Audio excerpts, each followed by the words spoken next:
એટલે એ જેવો જન્મેલો ત્યારથી જ ખરાબ. અને આ બાજુ પેલી ગાયને પણ 3 મહિના પછી છોકરો થયો. એના જે શિંગડા હતા એ પેલા બળદ જેવા અને આખું શરીર માણસનું, એવી પ્રકારનો છોકરો, એનું નામ ગોકર્ણ પાડ્યું. હવે સાચો છોકરો તો પેલો હતો જે આશીર્વાદનો, અને પેલો તો એવો જોરદાર નીકળ્યો તે દરેક રીતે દુઃખી કરવા માંડ્યો. મોટો થયો અને એના બાપને જ મારવા માંડ્યો, એના બાપને કૂટવા માંડ્યો. એનો બાપ ત્રાસ થઈ ગયો કે અત્યાર સુધી મેં મહેનત કરી અને આ છોકરાના માટે બધું આ કર્યું, અને છોકરો મને મારવા માટે તૈયાર થયો. એને એકદમ વિષાદ થઈ ગયો અને થયું કરે આના કરતા છોકરો ના હોય તો સારું. અને એને એમ થયું કે આ કુપુત્ર સારું રહેવું સારું, પણ આ પેલા કુપુત્ર કહેતા અપુત્ર રહેવું ઘણું સારું. આ ખરાબ પુત્ર હોય એના કરતા છોકરો ન હોય તો સારું. પણ કેટલી મહેનત કરીને એને લીધેલો, માથું કૂટવા તૈયાર થયેલો, પણ છોકરો થયો ત્યારે ગડબડ થઈ. એટલા માટે આપણે સમજવાનું આ છે, આવી દશા થાય છે. અમે રોડેશિયામાં ગોંડા કરીને ગામ છે ત્યાં ગયેલા. એમાં એક મગનભાઈ કરીને એક સુરતી હરિભગત મળ્યા અને સ્વામીને કહે છે, બાપા મારો છોકરો મને નાલાયક કહે છે. સ્વામી કહે જ ને, સારું કહે છે કે તો એ જન્મ્યો ત્યારથી તેને સંસ્કાર આપ્યા નહીં અને તું ખાલી પૈસા પાછળ પડ્યો, નાલાયક ન કે બીજું હું તને કે. ત્યારે કે મારે શું કરવું, કે અમારે ભેગા બેસી જવું, તારે પૂછે છે શું લાંબુ બધું, અહીં બેઠા જ છીએ અમે આગળ. કે ના ના એ તો ઠીક ને, તું તો ગોદા ખાધા કર કે. ત્યારે આવી રીતે પુત્રોના પણ ઘણાને દુઃખ હોય છે. એવા તો ઘણા અમે જોયા. પુત્ર ન હોય એના પણ દુઃખ જોયા છે. એટલે માણસને આ બધી આશા અને નિરાશાના વચ્ચે ઝોલા ખાનારા માણસો હોય છે. એટલે આપણે તો યાદ રાખવાનું છે કે રામ રાખે તેમ રહીએ. જે બી ભગવાનની મરજી હોય ને એમાં જ રહીએ ને તો સુખ થાય. પણ ફાંફા મારવામાં કોઈ મજા ના આવે. આ માણસ કેવો હોય છે તમે વિચાર કરો કે આ સંસારની હું વ્યાખ્યા ઘણી વખત કરું છું કે જેવી રીતે પેલી દોરી હોય ને, અને દોરીને આપણે પેલા ગૂંચવી નાખીએ, દોરીને ગૂંચવી નાખીએ પછી એની ગૂંચ કાઢતા બહુ મુશ્કેલ થાય, ખબર છે? એ ગૂંચ નીકળે જ નહીં, ઘણી વખત કંટાળીને ફેંકી દેતા હોય છે. જે પેલા પતંગ ચડાવતો એને ખબર હોય. એટલે આપણે જાતે કરીને ગૂંચ ઊભી કરીએ અને પછી આખી ગૂંચ છોડવામાં આખી જિંદગી પૂરી કરીએ. નામ શું કહેવાય? સંસાર. આટલી જ વ્યાખ્યા. કે આપણી મેળે જ ગૂંચો કાઢીએ. છોકરાને પરાણે ભણાવે. ઘણી વખત સ્વામી પાસે આવે, બાપા આ છોકરો નથી. સ્વામીને આશીર્વાદથી છોકરો થયો. છોકરો થયા પછી કે બાપા આ તો છોકરો છે ને, હવે આ નાનો છે ને, ઉટેટીઓ ને બધું બહુ થાય છે, કે એ અમારે માથાઉટ કરવાની, કે આશીર્વાદ આપો છોકરો સારો થાય. એટલે છોકરાઓને સારો કરાવવાનો. પછી વળી જ્યાં મોટો થાય કે બાપા ભણતો નથી, હાલો બુડથલ જેવો છે, એ આશીર્વાદ આપે. એટલે છોકરાને પાછી ભણાવવાની માથાવટ આટલી કરવાની. વળી પાછો આશીર્વાદ આપે કે બાપાનું કંઈ ઠેકાણું પડતું નથી, માટે કંઈક ગોઠવણ કંઈ છોડી બોડી મળે એવું હોય, એ પાછું સ્વામી પાસે આવે. એટલે સ્વામી પાછું એ ઠેકાણું પાડી આપે. પછી કે બાપા આ બરોબર થયું, પણ એને છોકરાને એની બહુવારે બનતું નથી. તે કોણે કહી હતી આ બધી માથાવટ તું કર? હવે એના માટે કે છૂટા છેડાનું થાય છે ને કંઈક કરો. અને એ કર્યા પછી હવે એને બીજું પણ આવવાનું છે. અને કે છે હવે એને છોકરો થતો નથી. તો એની વાત આવી ગઈ ને પાછી, જ્યાંથી શરૂ કરેલું એની એ વાત પાછી આવી ગઈ. આ દશા આપણે ગ્રહસ્થ આનો ઉપયોગ કરીએ છીએ, બીજો કશો ઉપયોગ નથી. એટલા માટે એની બધી માથાકૂટો છોડી અને આ પેલા આત્મદેવ જેવું ન થઈ જાય સંભાળવું. ઘણાનું થાય છે આવું. એટલા માટે એ આત્મદેવને વળી પાછો વૈરાગ, જો 2 વખત વૈરાગ થયો. પહેલો વૈરાગ એ થયેલો કે સંસારમાં મારા પુત્ર નથી એટલે જંગલમાં ગયેલો. અને પછી જંગલમાં ગયો કઈ રીતે? પુત્રથી કંટાળીને. આ જુઓ આ સંસાર કેવો છે કે ન જાણે સંસાર કિમ અમૃતમય કિમ વિષમય. આ સંસારની દશા ભરતુરી કે છે કે ખબર નથી પડતી કે આ સંસાર કેવો છે. અને એ છોકરાઓ છોડીને પેલો આત્મદેવ જંગલમાં ચાલ્યો કે આના કરતા તો ન હોત તો સારું. અને પેલી માતા હતી એ પણ કંટાળી ગયેલી છે. પેલી ધુંધુલી કર આ છોકરો તો મારો ત્રાસ કર્યો. અને એ પણ એક દિવસે કંટાળીને કૂવામાં પડીને મરી ગઈ. અને આ બાજુ ધુંધુલી વેશ્યાઓની અંદર ફસાયેલો. 5 વેશ્યાઓને પોતાના ઘરમાં રાખવા માંડ્યો અને વેશ્યાઓનું ધન લેવા માંડી. અને એ વખતે વેશ્યાઓને થયું કે આની પાસેથી ધન માગવું એના કરતાં એને મારી નાખીને બધું લઈ લઈએ, કેવું વિચાર સારો હતો. એટલે એક વખતે એને રાત્રે એ વેશ્યાઓ ગળે ફાંસો દીધો. 5એ પકડીને બરોબર ખેંચ્યો. અને પછી તો એનો જીવ જાય નહીં એટલે સળગતા અંગારા એના મોઢા ઉપર નાખ્યા અને રીબાવીને પેલાને માર્યો. પણ મરે થોડો, ભૂત થયો. મરીને ભૂત થયો. વેશ્યાઓ તો ચાલી ગઈ. ગોકર્ણ તો પહેલા જ નીકળી ગયેલા પોતે તપ કરવા માટે અને તીર્થોની અંદર. અને પેલો ભૂત થઈને ઘરમાં રહેતો હતો. અને ઘણા વખત પછી પેલા ગોકર્ણજી પેલા ઘરમાં આવ્યા અને એમણે જોયું કે મારો ભાઈ અહીં હતો કે મરી ગયો. એ ઘરમાં ઉતર્યા. રાતે પેલો બેઠો થયો. રાતે પેલો ઉભો થયો, તું કોણ છું? કે હું તારો ભાઈ. દુઃખી થઈ રહેલો છું. આ ખાવી વિષ્ટા અને પીવી લઘુશંકા, દરેક રીતે આ પ્રેત યોનિમાં દુઃખ થયું છું, મારો છુટકારો કર. હવે એ વખતે ગોકર્ણ કહે છે કે તારો છુટકારો મારે કરવો કઈ રીતે? ત્યારે એણે કહ્યું કે એક જ ઉપાય છે કે આ ભાગવતનું શ્રવણ તને કરાવું. કારણ કે ભગવાનના ચરિત્રોની અંદર જે શાંતિ છે એવી ત્રિભુવનની અંદર શાંતિ રહેલી નથી. કે આ અશરણ શરણ જે કોઈ હોય તે ભગવાન છે. કે જ્યાં આગળ સર્વે દુઃખોનો વિસામો એક ભગવાન છે, અને ચારે તરફ તપેલા પતરા ઉપર દોડતો દોડતો માણસ એ થાકી જાય છે. જુઓ, હું ઘણી વખત વાત કરું છું ને કે તપેલું પતરું હોય અને એની ઉપર કોઈ માણસ દોડતો હોય, પણ જ્યાં જાય ત્યાં પગ તો બળવાના જ ને. એ જ્યારે વૃક્ષના નીચે ઊભો રહે ત્યારે જ શાંતિ. એવી રીતે સંસારની અંદર આપણે તપેલું પતરું છે. પુત્ર ન હોય તો કે પુત્ર થાય તો મને શાંતિ થશે, એમાંય તપાય. પછી એમ થાય કે મારે અહીંથી કંટાળ્યા હોય તો ચાલો સિનેમામાં જોઈએ, ત્યાંથી તપેલું.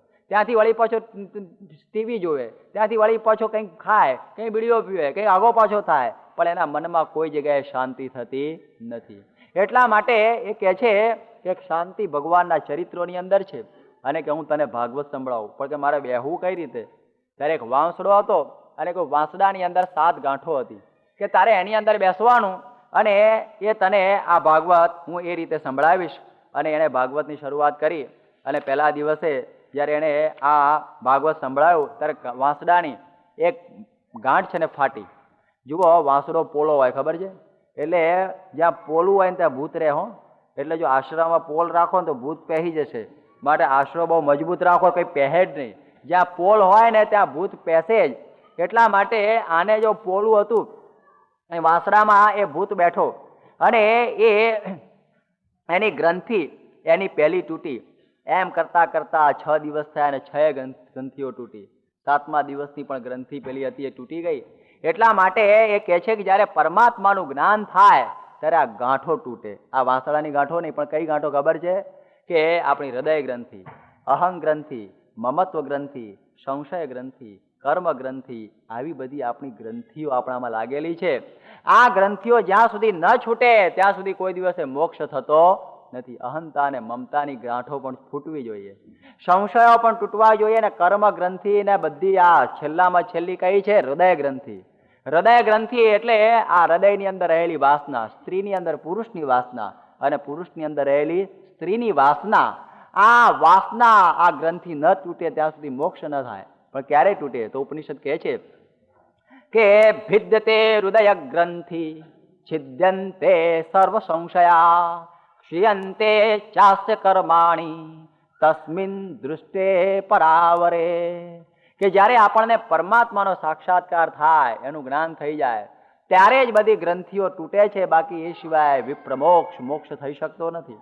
અને જ્યારે ગોકર્ણ જેવા એને ગુરુ મળ્યા અને જ્યારે એની કથા સાંભળીને પરમાત્માના રસગાનથી એનું હૃદય પ્રફુલ્લિત થઈ ગયું, ત્યારે એ સમયમાં એની ગ્રંથિઓ બધી તૂટી જાય છે અને એનો મોક્ષ થાય છે.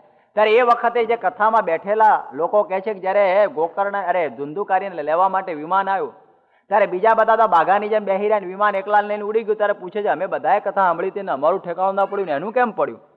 ત્યારે એને કહ્યું ગોકર્ણે કે એ કથા સાંભળતો હતો પોતે તત્પરતાથી, તન્મયતાથી સાંભળતો હતો કે હું આ કંટાળી ગયો છું સંસાર સાગરથી અને આ પ્રેતની યોનિમાં દુઃખી થઉં છું ને મારે મુક્તિ જોઈએ છે. એ મુક્તિના માટે કથા સાંભળતો હતો. અને તમે તો બધા ઠીક છે, આવીને બેઠા છો કોકની શરમે આડાવડા આમ, એવી રીતે કથા સાંભળે એને કોઈ દાડો વિમાન લેવા આવે નહીં. એને આ કથાનો રસ કોઈ દિવસે હૃદયમાં સ્પર્શ પણ કરી શકે નહીં. એટલા માટે આ કથા તો કેવી હોવી જોઈએ કે જગતના લોચા બહાર મૂકીને જ્યારે કથા સાંભળે ત્યારે એ કથાએ કરીને મોક્ષ થાય છે. બાકી તો સાંભળ કરે પણ એનો કોઈ મોક્ષ આ બની શકતો નથી. એટલે આપણને અહીં સમજાવવામાં આવેલું છે કે આવી પ્રકારે આ કથા સાંભળવાથી એ ધુંધુકારીનો પણ આ મોક્ષ બની ગયેલો છે, એનું પણ કલ્યાણ થઈ ગયેલું છે. એટલે તો આ તો કહે છે કે આ કથા સાંભળે પણ કેવું થાય. એક વખત સ્વામી બાપા વાત કરતા કે એક ભગત કથા સાંભળતા ને આવું, આ મારું લાલ કપડું છે ને, આવું લાલ કપડું આમ રાખેલું અને એ કથા ચાલ્યા રાખે. તો એક બાઈ કથા સાંભળે હંમેશા અને રડ્યા કરે, બહુ ખૂબ રડે. ત્યારે પેલાને લાગ્યું કે મારી કથામાં આટલું રડનારું મેં કોઈ જોયું નથી. હાથે હાથ દાડા સુધી આવે ત્યારથી આમ જોવાને આંસુ આવી જાય. પેલા કે આને કેમ આટલો બધો રસ પડતો હશે? છેલ્લા દિવસે પૂછ્યું કે મારી તમને મારી કથામાં બહુ રસ પડતો લાગે છે અને તમને આ બધો કરુણ રસ તમારા હૃદય ઉપર અસર કરતો જાય છે કે તમે આટલું બધું રડો છો. કે બાપજી તું જે કથા કરે છે ને ભાઈ, મને એમાં કંઈ સમજણ પડતી નથી. પણ કે હું કે જે તું કથા કરે છે એમાં ભાગવત જે લાલ લુગડા ઉપર મૂકે છે ને, તે મારી ગગુડી છે ને 5 વર્ષ પહેલા મરી ગઈ ને એવી હાડી, એવી પેલી ઓઢણી પહેરતી, આ લુગડું જોવું એટલે મને સાંભળ થાય છે એટલે રડું છું. કે પેલો કે મોત થયું ને આને, આ નકામું ગળું ખેંચ કર્યું એના હામું જોઈ ઘણા હામું જોઈને પેલા માથું બધું જલાવ્યો પણ કશું એને ખબર ના પડતી હોય. ત્યારે એવી પ્રકારની કથાથી મોક્ષ ન થાય. અને ઠેકાણું પણ પડે નહીં. એટલા માટે આ કથા તો કેવી કે જનક રાજા સાંભળતા, કે જ્યારે જનક કથા સાંભળવા જતા તે બિચારા મોડા આવે. આ કથા તો લાંબી ચાલતી હોય, વળી પાછું આગુ પાછું થતું હોય, ત્યારે પેલા અમારા જેવા બધા સાધુઓ વહેલા આવીને બેસી જતા. અને જનક આવ્યા પછી અષ્ટાવક્ર કથા શરૂ કરે ત્યારે એ વખતે પેલા પૂછે છે બધા ઋષિઓ કે જનક તો હવે વ્યવહારમાં પડેલો હોય, તમે ઋષિ અમે આવી એટલે શરૂ કરી દેવી, મોડો વહેલો અમારે સામો જોવું નહીં. પેલો કે ભાઈ હવે સમજે છે કંઈક, હવે આવવા દો ને એને કથામાં. ત્યારે પેલા લોકો બહુ લાગે કે ઋષિ કંઈ લાંચિયા લાગે છે, કે રાજા જેવા માણસની મોહબ્બતમાં બંધાઈ ગયા છે એટલે આવે પછી કથા શરૂ કરે છે. ઋષિઓ કોઈ ચાલો આપણે એક દિવસ બતાવીશું કંઈ. પછી તો એક વખત કથા બરોબર જામેલી અને એમ જોયું કે આગ લાગી. મિથિલા નગરીની અંદર આખી આગ ભડકે સળગે હો. અને એ વખતે આગ જોઈ ત્યારે બધા ઋષિઓ ઊભા થયા અને દોડવા માંડ્યા. પેલા અષ્ટાવક્ર સાંભળો કે આવા કથા હોય? પેલો કે મારું ઝૂંપડું બળે છે, કે મેં કોપીને બહાર હળગાય, પેલો કે મારું તુંબડું રંગીને મેં મૂકેલું, પેલો કે મારું પથ્થર બહાર રહી ગયેલું. આખી સભા દોડી ગઈ. એકલો પેલો જનક બેહી રહેલો. ત્યારે એ વખતમાં અષ્ટાવક્ર ઋષિ કે જાઓ ને ભાઈ, પેલા લોકો તો તુંબડું પથ્થર ને ઝૂંપડી બળે છે, પણ તારી તો આખી મિથિલા નગરી બળે છે ને.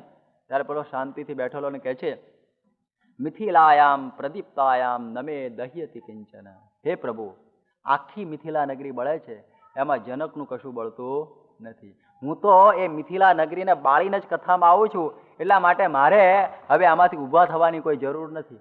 અને જ્યારે પેલી આગ સાચી નહોતી, માયાવી આગ હતી, ઋષિએ ખાલી એમને બતાવવા પૂરતી કરેલી. અને જ્યારે એ ઋષિ પોતે આ પેલા તો પછી મોઠા પડ્યા ને, ખાસ કંઈ હતું તો નહીં. અને પછી આવીને બેઠા ત્યારે જોયું પડ્યું જનક તો એમને એમ બેઠેલો. ત્યારે કોઈ ખબર પડી હવે કેમ એ આવ્યા પછી કથા શરૂ થાય કે બરોબર છે, આવે ત્યારે જ કરજો. હવે આ પ્રમાણે અમને ખબર નહીં. આવી તત્પરતાથી જ્યારે આ સાંભળવામાં આવે અને એમ લાગે કે હું ભવસાગરની અંદર ડૂબકા મારું છું ને મારે મોક્ષ જોઈએ છે, ત્યારે આપણને આ મોક્ષ પ્રાપ્ત થાય છે. બાકી એ સિવાય આ કથાથી મોક્ષ થતો નથી. આપણે કંઈક 7 દિવસ ભાગવત સાંભળીએ એટલે આપણને વહેમાન લેવા આવશે, ચોક્કસ આવે, જરૂર આવે, એમાં કોઈ શંકા નહીં. પણ આપણી મુમુક્ષુતા અને તત્પરતા કેવી છે જોવાનું છે. અને મુમુક્ષુતા અને તત્પરતાની જે વાતો છે એ પરીક્ષિત અને આગળ ધ્રુવના આખ્યાનમાં આપણે સાંજે જોઈશું. સહજાનંદ સ્વામી મહારાજ. વંદે શ્રી પુરુષોત્તમં ચ પરમં ધામાક્ષરં જ્ઞાનદમ વંદે પ્રાગજીભક્તમેવ મનઘં બ્રહ્મ સ્વરૂપં મુદા વંદે યજ્ઞપુરુષદાસચરણં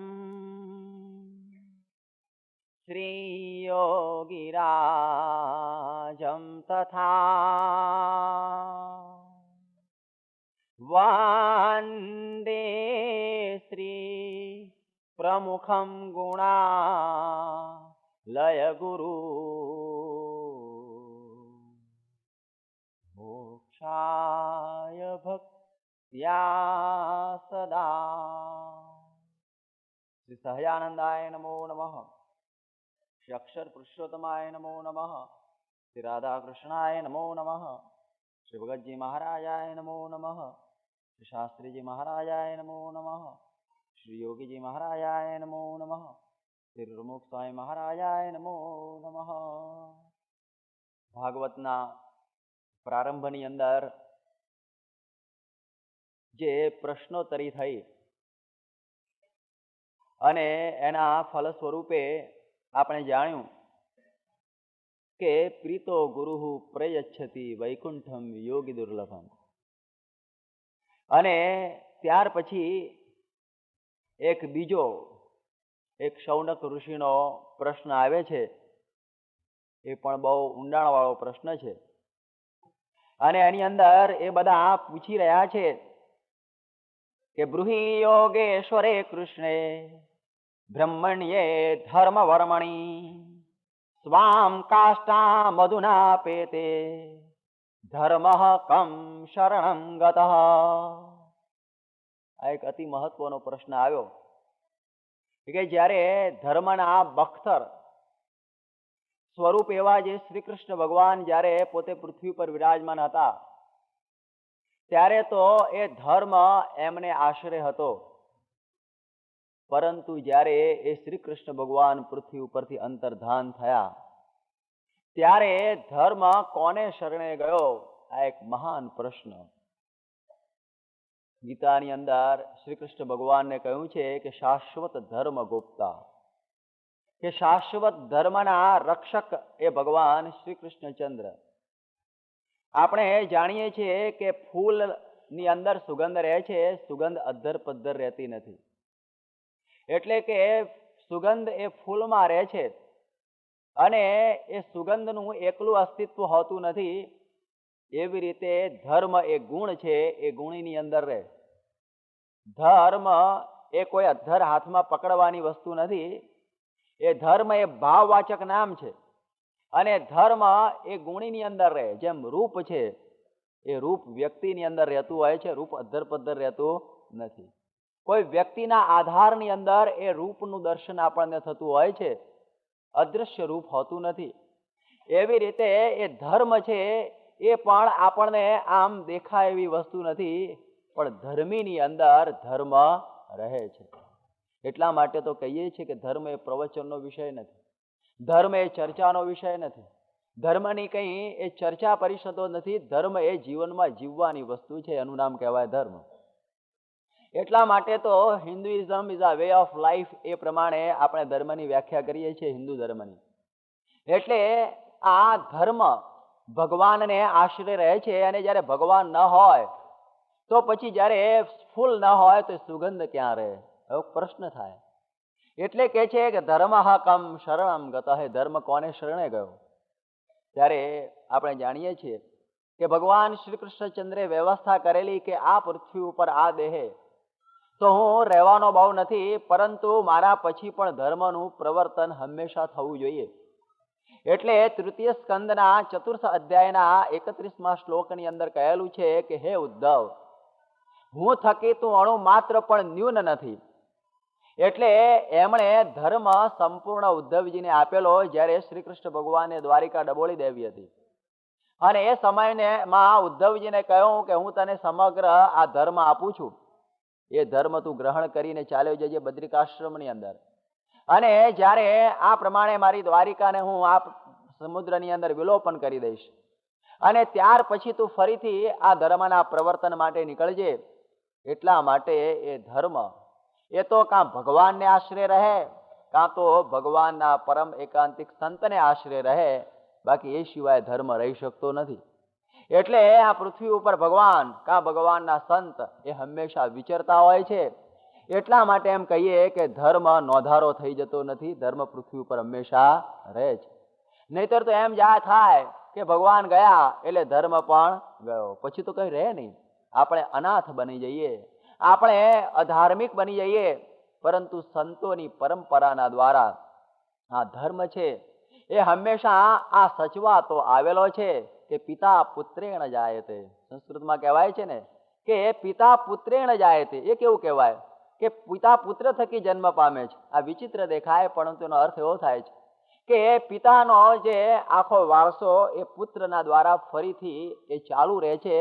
એટલે પિતાનું કામ પુત્રના દ્વારા ચાલુ રહેવાય છે. એટલા માટે કહે છે કે પિતા પુત્રેણ જાયતે. અને એટલે તો ઈસુ ખ્રિસ્ત કહે છે કે I and my father are one, those who has seen me has seen God. એટલે જેણે સંતના દર્શન કર્યા એટલે સમજવું કે ભગવાનના પણ દર્શન થયા. એટલે એના દ્વારા પણ આ પૃથ્વી ઉપર ધર્મ રહે છે અને એ દ્વારે પણ આ ધર્મની આ પ્રવૃત્તિ હંમેશા ચાલુ રહે છે. એ તો આપણા માટે એક સોલેસ, એક આશ્વાસન એ રહેલું છે. અને આપણે જાણીએ છીએ કે આજના આવા વિષમ કાળની અંદર પણ આપણે આવી એક ધર્મ સભા લઈને બેઠા છીએ. એનું એક કારણ કે આવા પરમ એકાંતિક પ્રમુખ સ્વામી જેવા સંતનો એક વિચરણ, એનું એક આ જોઈએ કે આ વિશ્વ ઉપરનું એમનું એક રહેવું, એની એક સન્નિધિ, એને લઈને અનંત પ્રકારના આ બધા પાપ દૂર થઈ જાય છે. એવા એક ધાર્મિક પુરુષને લઈને કેટલો બધો ફેર થાય છે. જ્યારે પાંડવોનો આગળ વાત આવશે કે સ્વર્ગારોહણની અંદર ગયા અને જ્યારે ભીમ, અર્જુન, નકુળ, સહદેવ, દ્રૌપદીને બધાએ જ્યારે એ હિમાલયની અંદર ગળી ગયા અને જ્યારે છેલ્લે યુધિષ્ઠિરને જ્યારે સ્વર્ગના માટે આમંત્રણ આવ્યું, યુધિષ્ઠિર કહે છે કે ના, મારા ભાઈઓ ક્યાં છે, મારે ત્યાં જવું છે. અને એના ભાઈઓ એ વખતે થોડો સમય નરકમાં હતા, એમ કે છે મહાભારત. અને નરકાગારની અંદર જેવો એમણે પ્રવેશ કર્યો ત્યાં આગળ અનંત યાતનાની અંદર રીબાતા એવા જે માણસો શાંત થઈ ગયા. અને અર્જુન અને નકુળ અને સહદેવને બધા કહે છે કે તમે અહીં ઉભા રહો, તમે અહીં ઉભા રહો, તમારા રહેવાથી અમને શાંતિ થાય છે, અમારી અંદર આ બધી અશાંતિ દૂર થઈ જાય છે, માટે તમે અહીં રહો. તમે વિચાર કરો કે એક ધર્મદેવના ફક્ત એ નરકાગારની અંદર જમપુરીની અંદર ફક્ત ઊભા રહેવાથી શાંતિ થઈ જાય છે. યમની યાતનાઓ ત્યાં બંધ થઈ જતી હોય છે. એક વિચાર કરો, એ વ્યક્તિ કશું બોલતી નથી, એ વ્યક્તિ કશું કામ કરતી નથી, ફક્ત એની સન્નિધિ, ફક્ત એનું એક ઊભવું, એ ઊભા રહેવાય કરીને પણ કેટલી બધી શાંતિ પ્રવર્તતી હોય છે. જુઓ, આ એક ધર્મશીલ વ્યક્તિનો કેટલો બધો પ્રભાવ છે કે સમાજની અંદર અનંત પ્રકારની અશાંતિ હોય, સમાજની અનંત પ્રકારનું મારું તારું અને ગરબડો હોય, પણ જ્યારે પ્રમુખ સ્વામી જેવા સત્પુરુષ જ્યારે આ પૃથ્વી ઉપર એમની એક હાજરી હોય છે, ભલે બોલતા ન હોય, હું જ બોલતો હોય ને એ બેઠા હોય, છતાં આપણી અંદર એક શાંતિનું વાતાવરણ સર્જે છે. એક ધર્મમય પુરુષનું કાર્ય, એક ધર્મ જેના જીવનમાંથી જે શાંતિ પ્રસરાવે, કે તમે જુઓ કે યુધિષ્ઠિરના ફક્ત ઊભા રહેવાથી એક શાંતિ પ્રસરી ગઈ. આ ભારત વર્ષનો ધર્મ. એટલા માટે તો કહે છે કે ધર્મ એવા સંતને શરણે રહેતો હોય છે, એને આશ્રય રહેતો હોય છે, અને એના દ્વારા આ પૃથ્વી ઉપર એનું પ્રવર્તન હંમેશા આ થતું હોય છે. એટલે આ વાત આપણને સમજાવી અને ત્યારે આગળ વાત કરે છે કે આ પૃથ્વી ઉપર અવતારો થતા હોય છે, અને એ અવતારોની 24ની કોઈ સંખ્યા નિર્ધાર નથી. ભાગવત તો આપણને કહે છે કે અવતારા યસંખ્યા, કે અવતારો તો અસંખ્ય થતા હોય છે. અને આ પ્રમાણે આ બધા અવતારોએ જે સમયે જે કાર્ય કરવું ઘટતું હતું તે સમયે તે કાર્ય કર્યું. જે સમયની અંદર આ વિચાર કરો કે જય અને વિજય જ્યારે ભગવાનના દરવાજા ઉપર ઉભેલા, અને જ્યારે સનકાદિકે પ્રવેશ કર્યો ત્યારે વિવેક એ ચૂકી ગયા. અને સનકાદિક તો વસ્ત્ર પહેરતાની નાની ઉંમરના હતા, એટલે પોતે કહે છે કે તમે નાગોડિયા અહીં ક્યાંથી આવ્યા. અને એ વખતે સનકાદિકને થયું કે ભગવાનના દરવાજે ઊભા છો પણ વિવેક નથી, એટલે એમણે એને શાપ આપ્યો કે જાઓ તમે અસુર યોનિની અંદર જશો. એમને પસ્તાવો થયો. ભગવાને પણ કહ્યું કે હવે એનો છુટકારો થાય એમ કરો, કે જો એ તમારું ભજન વેર ભાવે કરશે તો 3 જન્મમાં ઠેકાણું પડશે, નહીં તો લાંબુ થશે. પેલા કે ભલે ને, પણ અમારે તો જલ્દી આવી જવું છે. એટલે એ કશ્યપ અને આ દિતિ, એના થકી આ પુત્ર 2 ઉત્પન્ન થાય છે, હિરણાક્ષ અને હિરણ્યકશિપુ. આ 2 પુત્ર એ કશ્યપ અને દિતિના 2 પુત્રો. અને એની પણ ઇતિહાસ થોડો એમ કહે છે કે જ્યારે કશ્યપ પોતે હવન કરી રહ્યા હતા, સંધ્યાકાળનો સમય હતો, કે જે સમયે આ અહરહ સંધ્યામ ઉપાસિત જેમ કહેવાય છે, એ સમયમાં બીજું કાર્ય થવું ન જોઈએ. પણ દિતિ જ્યારે કામથી વિહવળ થઈ ગઈ અને કહે છે કે અત્યારે તમે મારો સંગ કરો. કશ્યપ કે આ સમય નથી. પણ જ્યારે અતિ આગ્રહ કર્યો અને એમનું વસ્ત્ર ખેંચવા માંડી, ત્યારે એ બેબસ થઈને, પછી એ પ્રમાણે લાચાર થઈને એમણે ગર્ભાધાન કર્યું. અને એ સમયના ગર્ભાધાનમાંથી આ 2 કુપુત્રો પેદા થયા, હિરણાક્ષ અને હિરણ્યકશિપુ. અને આખી પૃથ્વી ઉપર ધમાલ ધમાલ કરવા માંડ્યા.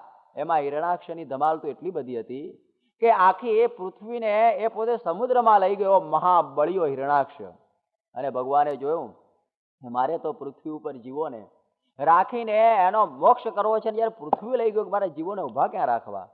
ભગવાનની કરુણા એ છે કે અવતાર શું કામ થાય છે કે જ્યારે આવા અસુરો દ્વારા પૃથ્વી ઉપર ઘમસાણ થતું હોય છે, ત્યારે એના નાશના માટે ભગવાન અવતરે છે. અને એ સમયે એ બ્રહ્માએ એક છીંક ખાધી અને એની અંદરથી નાનું એક બચ્ચું વરાહનું નીકળ્યું. વરાહ એટલે કે આપણે કહીએ છીએ ને ભૂંડ, જેને પીક કહે છે અહીં. એ ભૂંડ નીકળ્યું ને બહુ મોટું થવા માંડ્યું. એ જ ભગવાન. અને એ ભગવાન આ પૃથ્વી ઉપર પોતે આવ્યા એક કારણ લઈને, કારણ કે પૃથ્વીને શોધવાની હતી, સૂંઘ્યા વગર શોધાય નહીં. એટલે જે પ્રકારનું કાર્ય, એ પ્રકારનો અવતાર આ કાર્ય કારણ અવતાર કહેવાય છે. અને એ રીતે એમણે જેવી રીતનું કાર્ય કરવું હતું એવી રીતનો અવતાર એમણે ધારણ કર્યો. અને એ અવતાર ધારણ કરીને એમણે પૃથ્વીને શોધી કાઢી અને હિરણાક્ષની સાથે મહાતુમુલ યુદ્ધ કર્યું. અને હિરણાક્ષને યુદ્ધની અંદર એમણે આ મારી નાખ્યો. બહુ મોટી કથા ભાગવતની અંદર તો કહે છે હિરણાક્ષનો નાશ થઈ ગયો અને એ વરાહ ભગવાને આ પૃથ્વીને ઉપર લાવી દીધી. એમનું કાર્ય પૂરું થઈ ગયું. એટલું જ કાર્ય હતું કે પૃથ્વીને સુસ્થિર કરવાની હતી. એ કાર્ય પૂરું થયું એટલે અવતાર પણ પૂરો થઈ ગયો. અને નેપાળની અંદર કોકા નદી આગળ એમણે એ અવતારનું વિસર્જન કરી નાખેલું છે. એ જગ્યા આદિવારાહના નામે આજે પણ એ નેપાળમાં પ્રસિદ્ધ છે. અને એ રીતે ભગવાને આ મહાન કાર્ય કર્યું. આપણા મનમાં એમ થતું હોય કે પૃથ્વી ઉપર ઐશ્વર્યો બતાવનારા તો ઘણા હોય છે, પણ ઐશ્વર્ય કરીને ભગવાન પણ કોઈ દિવસ હોતું નથી. આ વરાહે હિરણ્યકશિપુ હિરણાક્ષ કેવું ઐશ્વર્ય બતાવ્યું, આખી પૃથ્વીને ઉપાડી ગયો આવો આ હિરણાક્ષ, પરંતુ માયાનો તો ગુલામ ખરો જ. એટલે એનો ભગવાને નાશ કરી નાખ્યો. અને ત્યાર પછી તો ભાગવત આપણને ઘણા અવતારોની બધી વાતો કહે છે. અને એ બધા અવતારોએ કેટલા કેટલા બધા કાર્યો કરેલા છે કે આ સનક સનંદન સનાતન સનત કુમાર આ પણ અવતારો હતા. બ્રહ્મચર્યનું સ્થાપન કરવા માટે પૃથ્વી ઉપર એમને જન્મ લીધેલા. અને આ નારદ પણ એક ભગવાનનો અવતાર કે જેણે નારદ પંચરાત્ર નામનું એક શાસ્ત્ર આપ્યું. ભક્તિનું પ્રવર્તન નારદજીએ પૃથ્વી ઉપર કરેલું છે. અને આ નરનારાયણ એ પણ બ્રહ્મચર્ય અને તપના અવતાર હતા. આપણે આગળ કપિલની વાત જોઈશું કે કપિલે પણ સાંખ્યનો ઉપદેશ કરેલો છે. એવી રીતે બધા ઘણા અવતારો થયા. ઋષભદેવના અવતાર થયા, પૃથુનો પણ અવતાર, મત્સ્ય, કચ્છપ, મોહિની સ્વરૂપ, નરસિંહ, વામન, પરશુરામ, આ બધા અવતારોની અંદર રામાવતાર થયા, કૃષ્ણાવતાર પણ થયો. જે સમયે જે પ્રકારનું કાર્ય, એ કાર્ય માટે અવતારોએ કાર્ય કર્યું. અને એ વખતે તલવારો પણ ધારણ કરેલી, ચક્ર અને હળ મુસળ પણ ધારણ કરેલા, કારણ કે અસુરોનો એ રીતે પણ સંહાર કરવાનો હતો. અને એમ કરતા 5000 વર્ષ પૂર્વે ભગવાન શ્રી કૃષ્ણજી લીલા પુરુષોત્તમ એમણે એમનું અવતારી કાર્ય પૂરું કર્યું. અને ત્યાર પછી ઘણા એમ સમજે કે કળિયુગમાં અવતાર થાય કે કેમ, એમ પણ એક પ્રશ્ન રહેતો જાય છે. પરંતુ એ કળિયુગની અંદર પણ અવતાર થાય છે. એ ભગવાનના વચનો કે જ્યારે જ્યારે ધર્મની ગ્લાનિ થાય છે ત્યારે હું અવતાર ધારણ કરું છું. તો કળિયુગની અંદર તો ધર્મની ગ્લાનિ છે જ. એટલે ભગવાનના વચન પ્રમાણે એ અવતાર પૃથ્વી ઉપર થાય જ. ઘણા લોકો ભગવાનને ત્રિયુગી કહે કે 3 યુગમાં થાય, કળિયુગમાં ન થાય. પરંતુ ભાગવતનો આગળના સ્કંદોની અંદર કહે છે કે કૃતાદિષુ પ્રજારાજન કલા વિચ્છંતિ સંભવમ કલૌતુ ખલુ ભવિષ્યંતિ નારાયણ પરાયણ. કે સતયુગની પ્રજા પણ એવું ઈચ્છે છે કે અમારા કળિયુગની અંદર જન્મ થાવ, કારણ કે કળિયુગની અંદર એક પૂર્ણ પુરુષોત્તમ નારાયણ અવતરવાના છે, જેનું નામ નારાયણ કથા સ્વામિનારાયણ, કે જેનો અમને યોગ થાય. એટલા માટે ભાગવત કહે છે કે અમારો જન્મ તમે આ કળિયુગની અંદર આપજો. એ ભાગવતના શ્લોકથી આપણને સમજાવે છે. એટલે આ કળી કાળની અંદર પણ ભગવાનનો અવતાર થાય છે, એની સાખ પૂરે છે. મુક્તાનંદ સ્વામીએ જામનગરની સભામાં સાબિત કરી આપેલું. અને એ દૃષ્ટિથી આપણે જોયું કે 5000 વર્ષ આ પૃથ્વી ઉપર થઈ ગયા. તમે વિચાર કરો કે જો લોટાને એક વખતે ઉટક્યો ના તો બીજા દાડે એની ઉપર છારી બાજી જાય. વાસણને જો રોજ ઉટકવામાં ના આવે તો એની ઉપર આ પ્રકારે કચરો થઈ જાય છે. ઘરને પણ રોજ સાફ ન કરવામાં આવે ને ખાલી બંધ રાખ્યું કોઈ રહેતું ના હોય તો પણ એની ઉપર કચરો જામી જતો હોય છે. એવી રીતે 5000 વર્ષ થઈ ગયા ભગવાન શ્રી કૃષ્ણને અંતર્ધાન થયે. એટલે એની ઉપર ઘણી પ્રકારનો આ કચરો જામી જાય, આ કાળનો કચરો, આ કાળની રજોટી એની ઉપર ચડી જાય છે. અને એ કાળની રજોટી ઉડાડવા માટે ઈસવીસન આપણે કહીએ તો 1781 ની અંદર છપૈયાની અંદર ભગવાન સ્વામિનારાયણ પણ ભાગવત પ્રમાણે પોતે અવતાર ધારણ કર્યો. અને એમણે એ અવતારી પુરુષે પણ એ જ કાર્ય કર્યું કે આસુરી ભાવનું ખંડન કરવાનું. એમણે વિચાર કર્યો કે પૂર્વેના અવતારોએ જે સમયમાં કાર્ય હતું એ ચોક્કસ કર્યું કે હથિયારો દ્વારા અસુરોનો નાશ કર્યો, પણ આસુરી જે વૃત્તિ છે એનો નાશ હજી થયો નથી. જ્યાં સુધી આસુરી વૃત્તિનો નાશ ન થાય ત્યાં સુધી જીવને શાંતિ થતી નથી. આપ જુઓ કે માણસ ઘણી વખતે ખૂબ આગળ વધતો હોય છે, પરંતુ એની આસુરી વૃત્તિઓ જતી નથી. પૂર્વે જ્યારે પથ્થર યુગ હતો ત્યારે પથ્થર યુગની અંદર માણસ લડતો હતો, પથ્થરથી લડ્યો, એકબીજાના ઉપર પથ્થર મારી મારીને લડતો હતો. પછી જ્યારે એમ થયું કે એકલા પથરા નહીં, જરા પથરાને ઘસ્યાને તો અણી થાય, તો પેલાને બરોબર વાગે, અણીવાળા પથ્થરથી લડવા માંડ્યો. પછી તો કે એમ નહીં, લોઢું શોધાયું, ત્યારે લોઢાથી લડવા માંડ્યો. અને તલવારો બનાવી, બીજું ત્રીજું બધું બાણ બનાવવા માંડ્યો. એમ કરતા દારૂગોળો શોધાયો, તો પછી બંદૂકોથી લડવા માંડ્યો. અને એમ કરતા કરતા જ્યારે સુધારો થતો ગયો, સુધારો કોણ જાણે એનો સુધારો કહેવાય કે નહીં, પણ એ જેમ જેમ સુધારો થતો ગયો એમ એમ એટમ બોમ્બની ભેટ આપણને મળી આઇન્સ્ટાઈનની એક શોધ દ્વારા. અને એ એટમ બોમ્બ વિકાસ પામીને આજે ન્યુટ્રોન બોમ્બ સુધી પહોંચ્યો છે. આજે લેસર રેજ સુધી આજે એ પહોંચી ગયો છે. આજે બધી મિસાઇલ સુધી આજે આ બધું પહોંચી ગયું છે. આટલું બધું કે માણસને કેમ જલ્દી મારી નખાય, કે જે માણસે બનાવેલી મિલકત બરોબર સાબુત રહે અને માણસ મરી જાય એવી શોધો થયેલી છે. નહીં તો પછી આપણે વસાવવું કઈ રીતે, બધા મરી જાય પછી. એવી પ્રકારની શોધની અંદર બેઠો ત્યારે તમે વિચાર કરો કે આદિ માનવ જે પથ્થરથી લડતો હતો અને આજે 1980 માણસ આજે મિસાઇલ્સ અને ન્યુટ્રોન બોમ્બથી પુશ બટન વોર, કે બટન દાબો ને બધું ઉપડવા માંડે, એટલી સુધીનો આપણને પ્રગતિ લાગતી હોય, પણ તમે ઊંડાણથી જુઓ કે એ આદિ માનવની અંદર જે લડવાનું હતું અને આજના માનવની અંદર લડવાનું હતું એ તો એવું ને એવું રહ્યું. એના કરતાં એમ કહીએ તો વધુ વિકાસ પામ્યું કહેવાય. એટલા માટે ડૉક્ટર કનૈયાલાલ મુનશી ઘણી વખત કહે છે કે આપણે એમ સમજીએ કે આપણે બહુ વિકાસ પામ્યા. આપણે આદિ માનવ હતા અને કંઈ ખાવા પીવાનું, કપડાં પહેરવાનું કંઈ ભાન નહોતું. આપણે એક બાર્બેરિયન સંસ્કૃતિની અંદર, એક અરણ્ય સંસ્કૃતિની અંદર આપણે સાવ ભટકતા હતા. કોઈ ખાવા પીવાનું, કોઈ પાર્ટીઓમાં ડાન્સ કરવાનું, કેમ બેસવું, કેમ પહેરવું, કઈ રીતે ટાઈ પહેરવીને કોટ પહેરવું, કશું ભાન નહોતું. કેટલા બધા આપણે સિવિલાઇઝડ થઈ ગયા, આપણે કેટલા બધા મોડર્ન થઈ ગયા, કેટલા બધા આગળ વધી ગયા. પણ એ પોતે કહે છે કે we are modern but not civilized. આપણે મોડર્ન ચોક્કસ કહેવાઈએ કે કેમ બેસવું, કેમ ઉઠવું એ બધું જાણીએ છીએ, પણ આપણે સંસ્કારી કહેવાઈએ નહીં, કે જ્યાં સુધી અંદર કામ, ક્રોધ, લોભ, એકબીજાને મારવાની, એકબીજાને ઈર્ષાની આ ભાવના હોય છે, ત્યાં સુધી માણસ અસુર અને અસુર જ છે. એને અસુર કહી શકાય, ભલે કોટ પાટલો ને ટાઈ પહેરીને બેઠો હોય, પરંતુ એને અસુર કહી શકાય, કારણ કે એની અંદરના મૂળભૂત દોષો તો એવા ને એવા જ છે. એટલા માટે એમણે જોયું કે માણસને મારી નાખવાથી કોઈ દિવસે શાંતિ થતી નથી, પરંતુ માણસની અંદર રહેલો આસુરી ભાવ મારવાનો છે, એના માટે નથી શસ્ત્રની જરૂર, નથી અસ્ત્રની જરૂર. એટલા માટે તો અસ્વસ્થામાનો શાપ ભગવાન સ્વામિનારાયણે સ્વીકાર કરી લીધોલો કે આ સ્વામિનારાયણનો અવતાર થશે એ શસ્ત્ર ધારણ નહીં કરે.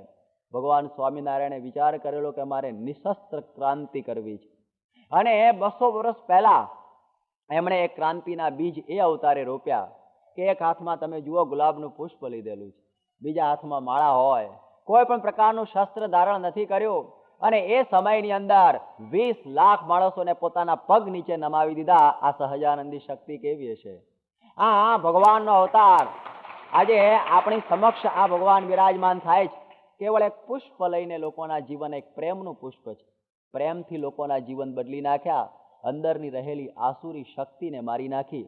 અને એ 200 વર્ષ પછી ગાંધીજી મહાત્માએ જે આપણું ભારત સ્વતંત્ર કર્યું, એ પણ એક લોહીનું ટીપું રેડ્યા વગર, ત્યારે એ નિશસ્ત્ર ક્રાંતિના બીજ તો 200 વર્ષ પહેલા ભગવાન સ્વામિનારાયણે વાવેલા. એનો આ પ્રમાણે એને અનુકરણ ગાંધીજીએ કર્યું કે કોઈ પણ માણસને માર્યા વગર પણ એનું મન પલટી શકાય છે. એ સંપૂર્ણ શ્રેય આ બધા અવતારોની અંદર આ જો થઈ શકતું હોય તો ભગવાન સ્વામિનારાયણને આપી શકાય. ત્યારે આપણને ખબર પડે કે ભાગવતે આપણને સમજાવ્યું છે કે અવતાર આહા અસંખ્ય આહા, કે આ ભારતની સંસ્કૃતિ એટલી વિશાળ છે અને એટલી સૌહાર્દવાળી છે, એટલી સહિષ્ણુ અને એટલી સર્વગ્રાહી છે કે જેણે જેણે કંઈક કંઈક પણ આ ભારતની સંસ્કૃતિની ઈંટની અંદર, ઇમારતમાં ઈંટ મૂકેલી હોય, એના મૂળભૂત તત્વોને આગળ વધારવા જેણે કાર્ય કર્યું હોય એને અવતાર ગણવામાં ભારતની સંસ્કૃતિએ ના પાડી નથી. વેદોને નહીં માનનારા, છતાં સદાચારના અને આપણા નૈતિક મૂલ્યોને આગળ લાવનારા ભગવાન બુદ્ધને પણ ભારતે અવતાર કયા છે. આટલી સહિષ્ણુતા બીજામાં ન હોય. ભગવાન બુદ્ધ એ દશાવતારની અંદર આપણે એ બુદ્ધને પણ લીધા છે, જે વેદોને માનતા નથી તો પણ. ત્યારે ભારતની સંસ્કૃતિ કેટલી બધી સહિષ્ણુ છે, ત્યારે ભગવાન સ્વામિનારાયણ એ પણ હિન્દુ સનાતન આપણો જે ધર્મ, એ ધર્મના એક મગમગતા પુષ્પ રૂપ હતા, એક અદ્ભુત, એક અવતારી પુરુષ. એની વાત આપણને અહીંયા ખ્યાલ આવે છે.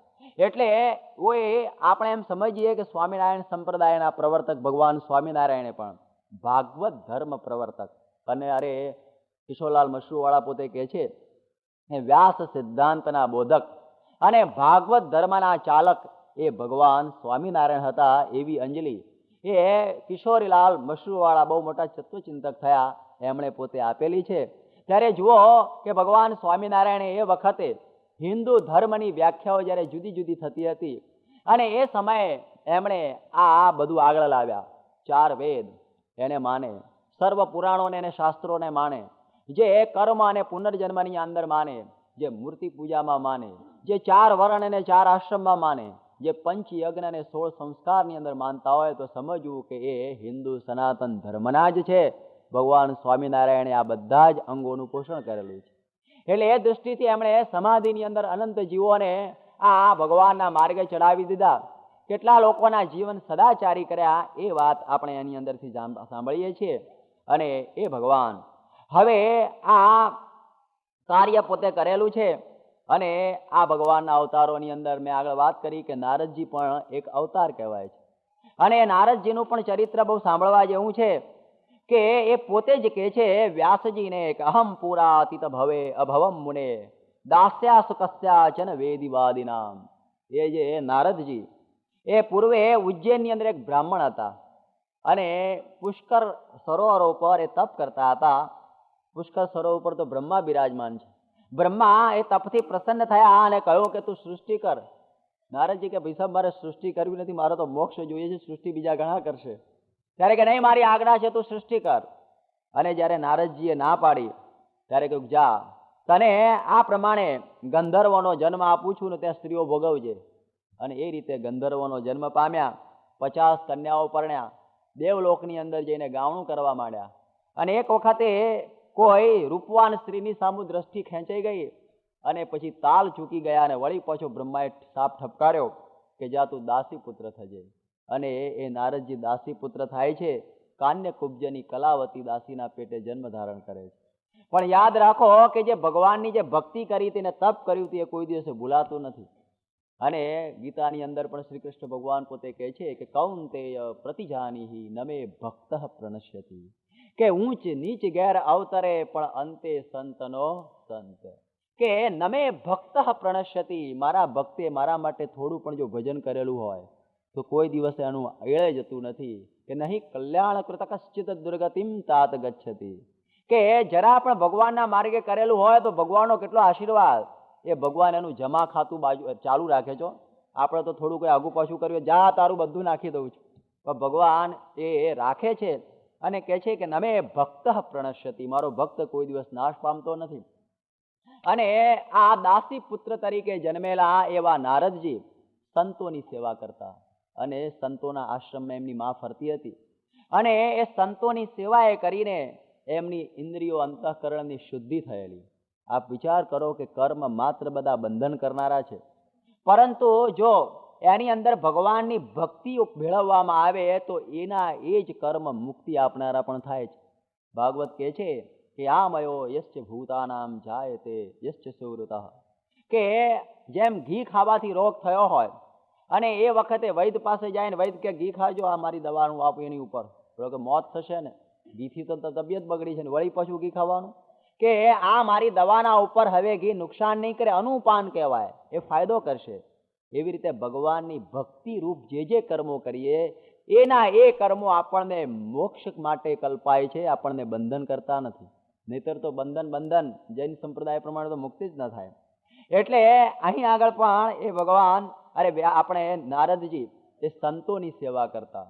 અને યાદ રાખો કે સંતોની સેવા કરવાથી અંતઃકરણની નિર્મળતા થઈ જાય છે. અને એની અંતઃકરણની નિર્મળતા થયેલી અને એ વખતે સંતો એને શીખવાડ્યું કે ભગવાન તારી માં, ભગવાન તારા બાપ, ત્વમેવ માતા ચ પિતા ત્વમેવ. અને એ વાતો એના હૃદયમાં ઉતરી ગયેલી. અને એ સંતના સમાગમે કરીને આ નારદજીની આ ઉત્તમ ગતિ થયેલી. એક વખત એની માં દૂધ ધોવા ગયેલી, એને સાપ કરડે છે અને એની માં મરી જાય છે. અને એ વખતે નારદજી એકલા થઈ ગયા. અને એકલા થઈ ગયા, પરંતુ એને પેલી સંતોની વાતો સાંભળેલી કે ભગવાન જ મારી માં અને ભગવાન જ મારા બાપ. એ જ્ઞાન એના મનમાં રહેલું અને મહાત્માઓના મુખે કરીને જે સાંભળેલી વાતો એ એના મનની અંદર યાદ આવી ગઈ. અને એ ભગવાનની પ્રાપ્તિની ઉત્કટ લાલસાથી એ પોતે આ પ્રમાણે તપ કરવા વનની અંદર બેઠેલા છે, પીપળાના ઝાડ નીચે. અને ભગવાનની સ્મરણની અંદર આંખમાંથી આંસુ ભરાઈ ગયેલા છે. અને એ સમયમાં ભગવાન એમને આ દર્શન આપી દે છે. એ ભગવાન અખંડ એના હૃદયમાં આવી જાય છે. એટલા માટે તો કહે છે કે ભલે દાસીનો પુત્ર હતો, પરંતુ સંતના સમાગમથી કેવું થયું કે જીરે સંત સમાગમથી થયા મુનિ નારદ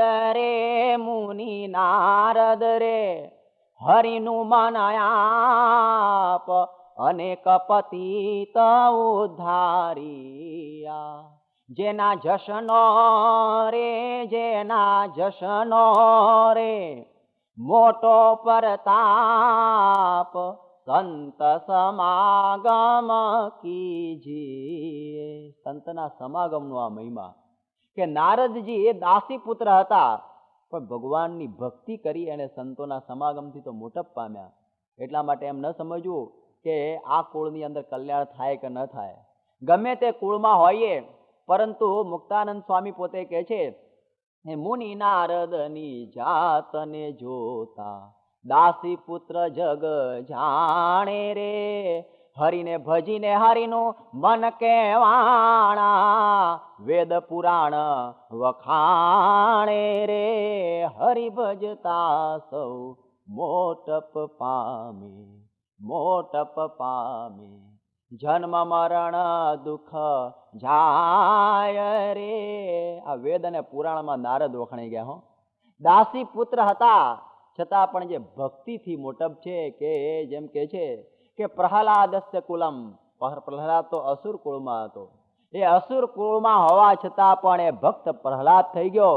એટલા માટે કહે છે કે કુળના ઊંચ નીચનું કંઈ મેળ નથી, પરંતુ ભક્તિ પ્રિયો માધવ, જેને ભક્તિ કરી એના ઉપર ભગવાનની આ પ્રસન્નતા થઈ જાય છે. આ પ્રમાણે આ ભગવાને એની ઉપર પ્રસન્નતા બતાવી દીધી અને નારદના દ્વારા તમે જુઓ કે વાલ્મીકી રામાયણની ભેટ આપણને મળી. એ જ નારદના દ્વારા આ ભાગવતની ભેટ મળી, કારણ કે વ્યાસનો અસંતોષ એમણે મટાડ્યો અને કહ્યું કે તમે ભાગવત બનાવો. રામાયણ અને ભાગવત આ બે મહાન પુસ્તકોની ભેટ આપનાર મહર્ષિ નારદ હતા. એ સંતના સમાગમથી આપણને આ બે ભેટો મળેલી છે. એટલે એ નારદાના આખ્યાન દ્વારા આપણને પણ ખ્યાલ આવે છે કે આ લોકની અંદર આપણે આગળ વધવું હોય, ભગવાનને ભજવા હોય, તો એક જ માર્ગ છે ભગવાનના સંતનો સમાગમ. કે સંત સમાગમથી આ કાર્ય થઈ શકે છે કે મળે જીવન મુક્ત જોગિયા ત્યારે ટળે તન મન તાપ સતસંગ કીજીએ. જીવન મુક્ત જોગિયા મળવા જોઈએ ત્યારે આ કાર્ય બની શકે છે. અને એ નારદજીએ તો ઘણું કાર્ય કરેલું છે. અને ત્યાર પછી જે એક થોડી કથા આપણે આગળ લઈ લઈએ કે જ્યારે મહાભારતનું ભીષણ યુદ્ધ થયેલું છે અને એ મહાભીષણ યુદ્ધની અંદર બંને પક્ષે ભયંકર ખુવારી થયેલી છે અને એ ધર્મ યુદ્ધની અંદર કૌરવોનો પરાજય થયેલો છે. અને એ કૌરવોનો પરાજય થયો અને પાંડવો જીતેલા છે. પાંડવો જીત્યા ખરા, પરંતુ એમને આ રાજ્યનો મોહ રહેલો નહીં. અને એ સમયની અંદર પેલા અશ્વસ્થામાં જે દ્રોણાચાર્યનો પુત્ર જે અમર કહેવાય છે એ બચી ગયેલો. અને એના મનમાં એમ હતું કે પાંડવ કુળનું નિકંદન મારે કાઢવું છે. અને એ સમયે અભિમન્યુ તો ચાલ્યો ગયેલો, પણ એની પત્ની જે ઉત્તરા, એ ઉત્તરાને ગર્ભ રહેલો જેનું નામ હતું પરીક્ષિત. અને ઉપપ્લવ્ય નામના ઋષિએ ઉત્તરાને કહેલું કે જ્યારે કૌરવ વંશ સંપૂર્ણપણે પરિક્ષીણ થશે અને એ વખતે તને પુત્ર થશે, એનું નામ પડશે પરીક્ષિત. અને એ સમયની અંદર પેલા અશ્વસ્થામાને થયું કે પેલા આ ગર્ભને પણ મારે મારી નાખવો. પાંડવો તો ચાલ્યા ગયેલા છે સ્વર્ગારોહણની અંદર. એમના 5 પુત્રોને પણ મેં પતાવી દીધેલા છે અંધારામાં. અને હવે આ ગર્ભને પણ રહેવા દેવો નથી અને આ પૃથ્વી ઉપરથી પાંડવોનો નાશ કરી નાખવો છે. અને એ સમયની અંદર એણે બ્રહ્માસ્ત્ર છોડેલું છે. યાદ રાખો કે ખરી રીતે આ બ્રહ્માસ્ત્ર કાયદેસર છોડી શકાય નહીં, પણ એને વિવેક નહોતો. અને ભગવાન એ જાણતા હતા કે આ પ્રમાણે એણે આ બ્રહ્માસ્ત્ર છોડેલું છે. અને ભગવાન ગદાવૃત ગદા લઈને એ ઉત્તરાના ગર્ભની આજુબાજુ ફરતા હતા. એટલા માટે કહે છે કે જે ભગવાનનું અખંડ ભાવે ચિંતન કરે છે એની ભગવાન પોતે રક્ષા કરે છે. એના માટે આપણે કંઈ ફાંફા મારવાની જરૂર નથી. એટલે જે કહે છે કે અનન્યશ્ચિંતયંતો મામ એ જનાઃ પર્યુપાસતે તેષામ નિત્યાભિયુક્તાનામ યોગક્ષેમં વહામ્યહમ. કે જે મને સારી રીતે ભજે છે ને યોગ અને ક્ષેમ બંનેનું વહન કરું છું. એ પરીક્ષિતની રક્ષા થઈ ગયેલી. આટલા બધા દુઃખો એ પાંડવોને પડેલા છે, પણ પાંડવો દુઃખોથી કોઈ દિવસે કંટાળેલા નથી. ભાગવતની એક સુંદર વાત અહીંયા આગળ આવે છે. અને એ સમયની અંદર કુંતાજીને જ્યારે બહુ દુઃખો પડેલા ત્યારે કુંતાજી પણ જ્યારે પોતે કહે છે કે ભગવાન અમને દુઃખો આપજો. જ્યારે સુખો આવેલા અને શ્રી કૃષ્ણ ભગવાનને જ્યારે મથુરા જવું હતું ત્યારે કુંતાજીની એપોઇન્ટમેન્ટ લેવામાં બહુ ટાઈમ ગયો, કારણ કે બહુ બિઝી થઈ ગયેલા. અને એમને એમ થયું કે આ શ્રી કૃષ્ણ ભગવાનને મળી શકાયું નહીં ને ચાલ્યા ગયા તો સુખને કરવું શું. એટલા માટે કહે છે કે વિપદઃ સંતુ નઃ શશ્વત તત્ર જગદગુરો, કે હે શ્રી કૃષ્ણ ભગવાન અમને દુઃખો આપજો. બસ દુઃખો સિવાય બીજું કશું જોઈતું નથી, કારણ કે દુઃખોની અંદર તમારું સ્મરણ અમને વધાર થાય છે. કે કુંતાજી દુઃખ માગ કે લીનો યહી ભક્તિ કી રીતિ વે, વિષય સુખ સુપને में ન લહે જાકો પ્રભુ પદ પ્રીતિ વે, કે જેને ભગવાનમાં પ્રીતિ હોય છે વિષયના સુખોને ઈચ્છતા નથી, કે હે પ્રભુ દુઃખો આવજો. અને એ દુઃખોને દુઃખ ન માને એ ભારતની આ માતા કુંતાજી, કે અમને દુઃખ લાગતું જ નથી. અમે એક વખતે ગયેલા ખાનદેશની અંદર, અને એની અંદર એક હેડ માસ્તરે મને પ્રશ્ન પૂછ્યો કે ભક્તિની અંદર કઈ માલ નથી. કારણ કે કુંતાજીને દુઃખ પડ્યું, તુકારામને દુઃખ પડ્યું, એકનાથને, નામદેવને, તમારા નરસિંહ મહેતા બધાને કે દુઃખ પડ્યું ગુજરાતમાં પણ.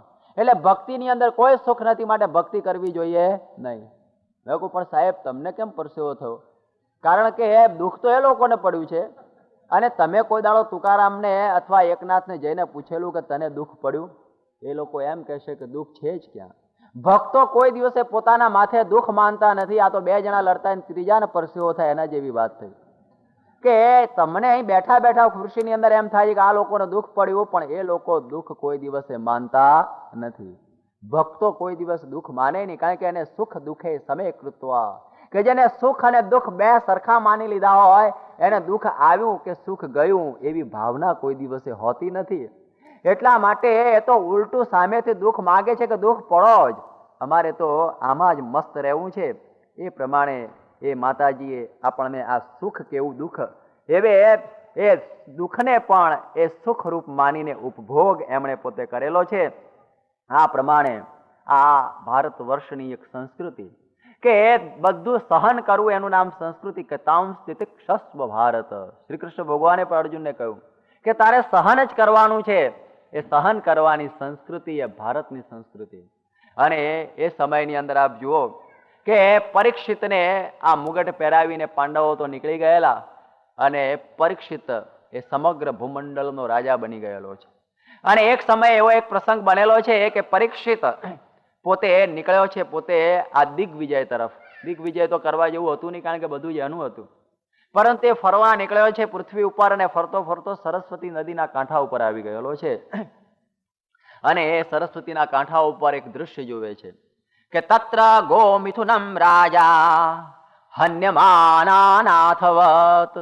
અને એ સમયમાં એક ગો મિથુન કહેતા એક ગાય અને બળદનું જોડું હતું, અને એને એક ક્ષુદ્ર પુરુષ કાળા રંગનો કોઈ ભીલ જેવો હતો, એ ખૂબ મારી રહેલો હતો.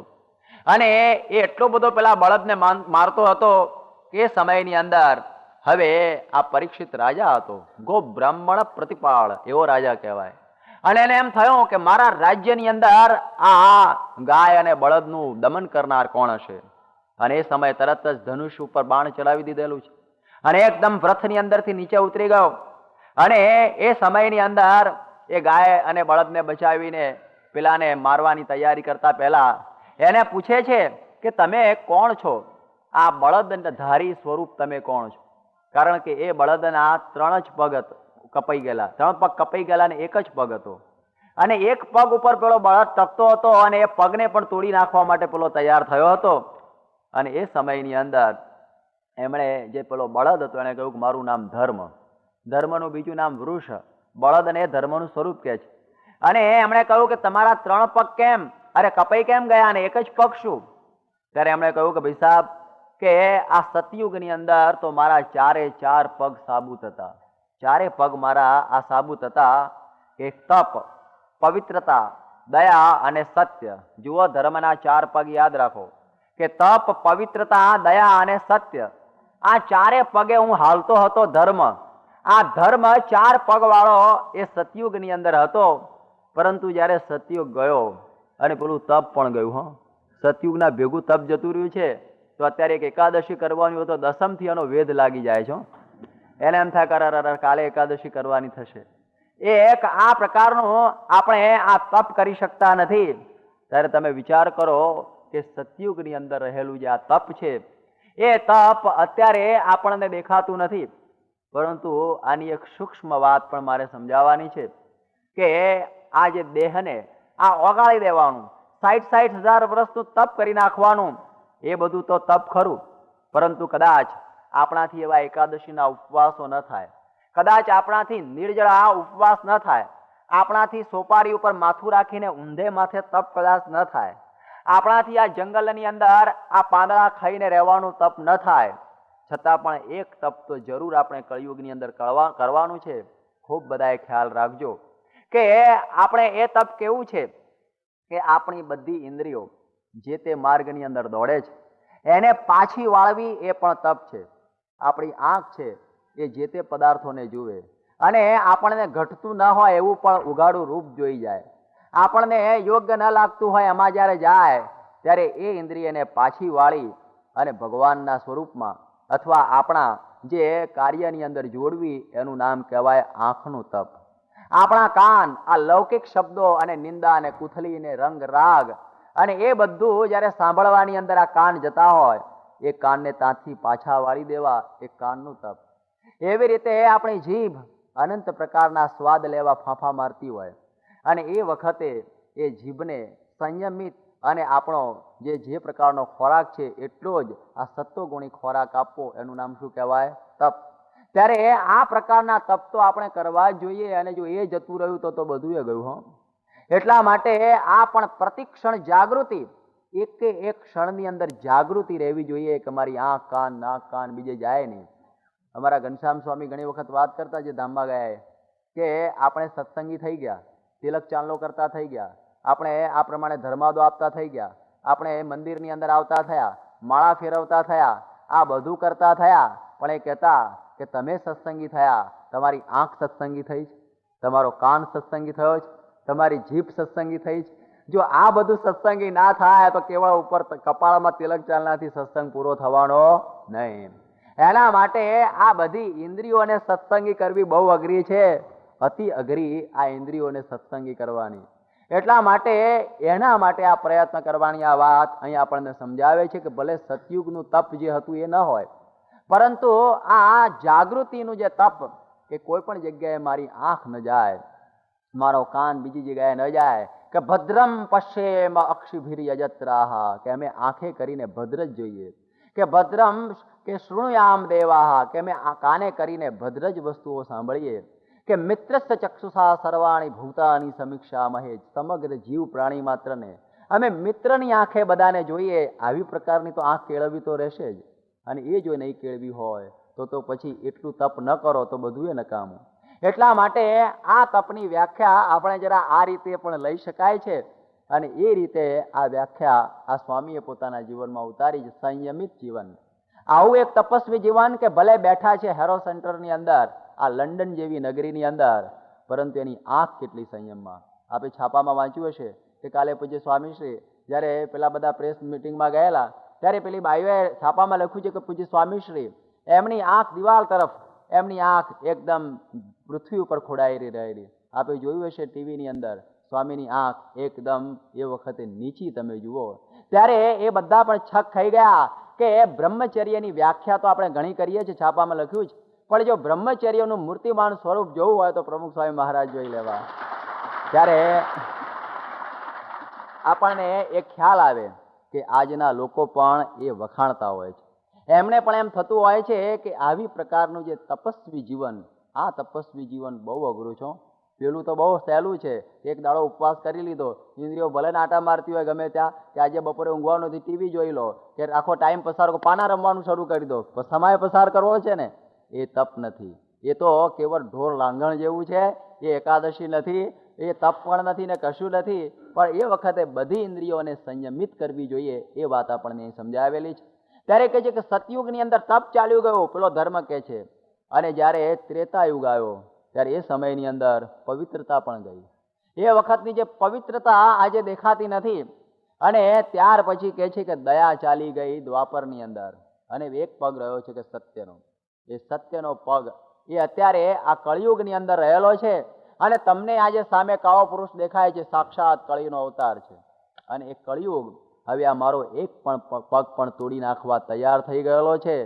અને જ્યારે આ વાત સાંભળી ત્યારે પરીક્ષિતને એમ થયું કે હવે આ કળિયુગને માર્યા વગર છૂટકો નથી.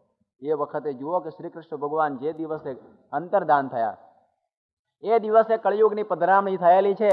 આજે એને 5000 વર્ષ થયા અને કળિયુગની આવરદા છે 4,32,000 વર્ષની. હજુ તો કોણ જાણે કેવું કરશે. હવે આ 5000 વર્ષની શરૂઆતની આ વાત થયેલી છે કે જ્યારે કળિયુગ આ ધર્મને ખાઈ જવા આવેલો અને સમયમાં પરીક્ષિત એને તલવાર લઈને મારવા જાય છે. અને કળિયુગ બહુ હોશિયાર માણસ હતો. એકદમ લાંબો લસ થઈને પગમાં પડી ગયો, દંડવટ કે હો પ્રભુ, હું તો તમારા શરણે છું, તમે મને મારી નાખશો તો મારું શું થશે. અને પહેલાના સમયના રાજાઓ કોણ એવા હતા, શરણાગત વત્સલ, કોઈ પગમાં પડેલ મારે નહીં એને. એ વખત જો પતાવી દીધો હતો કોઈ પ્રશ્ન નહોતું, પણ ના માર્યો એને. અને કહ્યું કે ભલે તું પગમાં પડેલ મારે તને મરાય નહીં, પણ હવે તું એમ કર, મારા રાજ્યની અંદર માને તને રખાશે પણ નહીં, તું અહીંથી રસ્તો પકડ. કહ્યું કે અરે પ્રભુ, હું રસ્તો પકડું ને જાઉં ક્યાં? કે દેશ નિકાલ, કે પૃથ્વી ઉપર તમારું સંપૂર્ણ રાજ્ય છે, દેશ નિકાલે મારે દરિયામાં જ પડવાનું કે બીજું કંઈ થયું? આ બીજી રીતે પણ મને મારવાનું જ તમે કરો છો ને. આ રીતે તમે બીજી રીતે મારવાનું કર્યું, કારણ કે પૃથ્વીમાં બીજી કોઈ જગ્યા જ નથી જ્યાં તમારો ઝંડો ના ફરકતો હોય. માટે મને કંઈ કોક જગ્યાએ રહેવા દો. એ કે તું જ્યાં જઈશ ને ત્યાં ધમાલ કરીશ, માટે તું ચાલ્યો જા. પણ પેલો બહુ હોશિયાર, બહુ પગે લાગ્યો. ત્યારે પરીક્ષિતે કહ્યું, મતલબ તો થોડી એક જગ્યા આપો ને, સામાન્ય કોટડી જેવું 10 બાય 10 જેવું હશે તો હું તો મારા ફેમિલી સાથે પડ્યો રહીશ. પેલો કે નહીં. પછી એણે કહ્યું કે મને 4 જગ્યાઓ આપો. અને પછી પરીક્ષિતે કહ્યું કે જા, તને 4 જગ્યાઓ આપું છું. એ 4 જગ્યા સિવાય તારે બીજી કોઈ જગ્યાએ કળિયુગને કહ્યું તારે જવાનું નહીં. પેલો કે સારું ભાઈ સાહેબ, 4 જગ્યાએ જ જઈશ, બીજી જગ્યાએ જઈશ નહીં. એ 4 સ્થાનો આપ્યા અને ભાગવત કહે છે કે અભ્યર્થિત સદા તસ્મૈ સ્થાનાની કલયે દદૌ. જો કેવા સ્થાન આપ્યા છે, આ બહુ સમજવાનું છે તમારે બધાએ. કે દ્યુતમ પાનમ શ્રીય સુના યત્રા ધર્મશ્ચતુર્વિધ. એ 4 સ્થાનની અંદર સૌથી પહેલું સ્થાન દ્યુતમ, કે જ્યાં આગળ આ જુગાર રમાતું હોય ત્યાં કળિયુગને કહ્યું તું રહેજે જઈને. જુગાર જ્યાં રમાતો હોય ત્યાં પરીક્ષિતે સ્થાન આપ્યું છે કળિયુગને, નિવાસ કરીને રહેજે. અને આપ જુઓ કે જ્યાં આગળ આ જુગાર રમાતું હશે ત્યાં કળિયુગ ખરો કે નહીં? ત્યાં દરેક પ્રકારની અશાંતિ, ત્યાં મારામારી, પોલીસ રાખવી પડતી હોય છે. ત્યાં પણ તમે જુઓ કે એ બરબાદી, એ પોતાના બધા જ પૈસા એ જુગારની અંદર નાખી દે, પછી ઘેર ઝઘડો થાય. કળિયુગ એટલે ઝઘડો, અને કુટુંબ જીવન છિન્ન ભિન્ન થઈ જાય. આ જુગારની અંદર આવી મહાન મોટી વાત થતી હોય છે. ભાગવત ઘણા વાંચતા હશે પણ આવા વાક્યો રહી જતા હશે. કે આ ભાગવત આપણને કહે છે કે જુગારની અંદર કળિયુગનો નિવાસ છે, માટે કોઈ દિવસે જુગાર રમવો જોઈએ નહીં. એની અંદર બિંગો, કેસિનો, રેસ, બધું જુગારો, લોટરી, એ બધું એની અંદર આવી જાય. અમેરિકન ફ્યુચર બધું જુગારમાં ઇન્ક્લુડ થઈ જાય છે. એટલે કહે છે કે દરેક પ્રકારનો આ જુગાર છે એ માણસને દરેક રીતે બરબાદ કરી દેતો હોય છે, માટે કોઈ દિવસે રમવો નહીં. ઘણા લોકો કહે કે ભાઈ અમે તો ખાલી ઘેર રમીએ છીએ, અમે કંઈ આમ બહુ બહાર ક્લબમાં જતા નથી. ત્યારે યુધિષ્ઠિર અને દુર્યોધન પણ ઘેર રમતા હતા, પણ પોતાની સ્ત્રી મૂકી દીધી ત્યાં સુધી ભાન રહ્યો નહીં. ઘરમાં ને ઘરમાં આવું થયું. એટલા માટે એ તો ઘરમાં નહીં ને બહારે નહીં, કોઈ પણ જગ્યાએ આ થવું જોઈએ નહીં. પણ આજે એવી ભયંકર બધી બધાને છે કે લાખો પતિ એક રાતોરાત વગર પરસેવો પાડે કેવી રીતે થઈ ગયો, આ એક જ ભાવના દરેકને છો. મહેનત કરવી નથી ને હરામનું મારે ઊભું કરી દેવું છે. એટલા માટે નળ રાજાએ પણ જુગાર રમ્યો તો દમયંતીને લઈને ભાગવું પડ્યું. એવી પ્રકારની બરબાદી થાય છે. અને હું જેની સાથે એક વખતે રહેતો હતો કલકત્તાની અંદર બહુ વર્ષો પહેલા, અને બહુ મોટી પાર્ટી, અને અમે બધા સાથે જ ઘરમાં રહેતા, અને એમને પણ જુગારનો શોખ, અને બધી ઓફિસ બહુ સારી રીતે ચાલતી, લાખો કરોડો રૂપિયાનો બિઝનેસ હતો. અને આટલું બધું હોવા છતાં જુગારનો ચસ્કો બહુ, કંઈ ખોટું છે, આટલું બધું મળે છે તો શું કામ જુગાર? કે બસ આમ સમય પસાર થાય ને એક જાતનો શોખ. અને જુગાર એક દિવસ એવો લાગ્યો કે એક જ દિવસે 36 લાખ રૂપિયાનું વલણ ચૂકવવાનું થયું. 36 લાખ રૂપિયા ભરવાના થયા અને આખું ખલાસ થઈ ગયું. એના છોકરા અત્યારે પટાવાળાની નોકરી કરે છે વેરાવળની અંદર. તમે વિચાર કરો કે પોતાની સંતતિના હાથમાં એક દંડો પકડાયો, બીજું કશું રવા દીધો નહીં. ત્યારે કેટલી બધી બરબાદી આ જુગારમાંથી થાય છે. આણંદની બાજુની અંદર એક ભાઈ હતા ને જુગારની અંદર ઘર ખોયું, જમીનો ખોઈ, સારામાં સારી હજારો વીઘા એવી જમીન ચરોતરની અંદર, અને બધું વેચી મારીને એને છેવટે પોતાની બૈરીને પણ 700 રૂપિયામાં વેચી મારી. એ જુગારનું પરિણામ. ત્યારે આપણને ખ્યાલ આવે છે કે કેટલી મહાભયંકર આદત. આજે તમે જુઓ કે મુંબઈની અંદર નહીં બીજે ત્રીજે આ ડર્બી મેચો થતી હોય છે, રેસ કોર્સ ઉપર લોકો લાખો રૂપિયાના ધુમાડા કરી દેતા હોય છે. આપણને એમ થાય કે આટલા બધા